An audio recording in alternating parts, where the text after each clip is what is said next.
നമസ്കാരം, എല്ലാവർക്കും പ്രവാസി മലയാളിയിലേക്ക് സ്വാഗതം.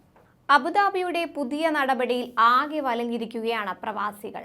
പുതിയ നടപടികളാണ് പ്രവാസികൾക്ക് വിനയാകുന്നത്. അബുദാബിയിൽ ഗതാഗത നിയമലംഘനത്തിന് പിഴ ചുമത്തിയാൽ ഇനി അത് കൊടുക്കുകയല്ലാതെ വേറെ നിവർത്തിയില്ല. അടയ്ക്കാൻ പണം കയ്യിലില്ലെന്ന് പറഞ്ഞ് അങ്ങനെ ഒഴിവാകാമെന്നൊന്നും കരുതേണ്ട. ഗതാഗത നിയമലംഘനത്തിന് പിഴ അടച്ചില്ലെങ്കിൽ വാഹനം ലേലം ചെയ്യുമെന്ന മുന്നറിയിപ്പ് നൽകിയിരിക്കുകയാണ് അബുദാബി പോലീസ്. പണമില്ലെന്ന കാരണം പറഞ്ഞ് പിഴ അടയ്ക്കാത്തവർക്ക് 5 ബാങ്കുകളിൽ നിന്ന് വായ്പാ സൗകര്യം ഉൾപ്പെടെ ഒരുക്കിയിട്ടുണ്ട്. First Abu Dhabi bank, Abu Dhabi commercial bank, Abu Dhabi Islamic bank, മഷ്റഖ് Emirates Islamic bank തുടങ്ങിയ സ്ഥലങ്ങളിൽ നിന്നും ഇവർക്ക് 1 വർഷത്തെ കാലാവധിയിൽ പലിശരഹിത വായ്പ ലഭിക്കും. 7000 ദിർഹത്തിൽ കൂടുതൽ പിഴ ലഭിച്ചവർ ഉടൻ പിഴ അടച്ചില്ലെങ്കിൽ ഇത്തരം വാഹനങ്ങൾ കണ്ടുകെട്ടുമെന്നും 3 മാസത്തിനകം പിഴ അടച്ചില്ലെങ്കിൽ വാഹനം ലേലം ചെയ്യുമെന്നും പോലീസ് മുന്നറിയിപ്പ് നൽകിയിരിക്കുകയാണ്. പിഴ ചുമത്തി 2 മാസത്തിനകം അടയ്ക്കുന്നവർക്ക് 35% ഇളവ് ലഭിക്കുന്നത്.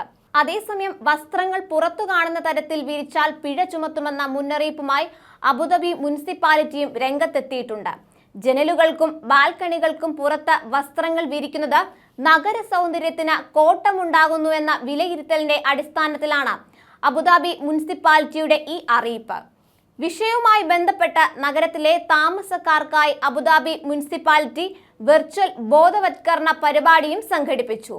വസ്ത്രങ്ങളും വീട്ടുപകരണങ്ങളും പരസ്യമായി പ്രദർശിപ്പിക്കുന്നത് കെട്ടിടത്തിന്റെയും നഗരത്തിന്റെയും സൗന്ദര്യം കെടുത്തുമെന്ന പരിപാടിയിൽ അധികൃതർ അറിയിച്ചു.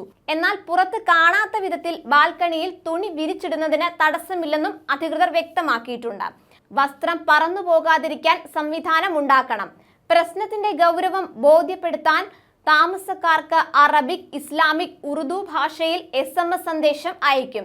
നിയമം ലംഘിക്കുന്നവർക്ക് ആദ്യഘട്ടത്തിൽ മുന്നറിയിപ്പ് നൽകുമെന്നും ആവർത്തിച്ചാൽ പിഴ ചുമത്തുമെന്നും അധികൃതർ മുന്നറിയിപ്പ് നൽകിയിട്ടുണ്ട്. കൂടുതൽ പ്രവാസി വാർത്തകൾക്കായി ഈ ചാനൽ സബ്സ്ക്രൈബ് ചെയ്യുക.